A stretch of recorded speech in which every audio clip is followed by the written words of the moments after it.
Oui, avoir les honneurs de l'Académie de la Bresse, je m'y attendais pas du tout déjà.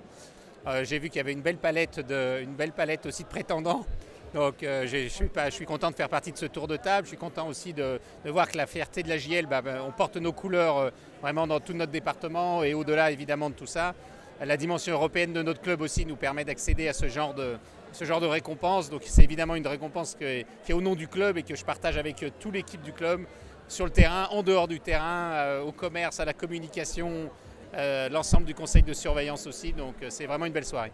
C'est vrai, effectivement, Julien Desbottes, à travers lui, la JL, tout ce que la JL apporte au niveau du territoire. C'est un club exemplaire à plus d'un titre, qui a su apprécier le professionnalisme en grandissant de manière régulière, avec beaucoup d'à-propos, beaucoup d'ambition, sans prétention. Et c'est un club qu'on aime, qui représente un territoire, c'est le territoire de la Bresse, le Grand Bourg, mais toute la Bresse et le département de l'Ain.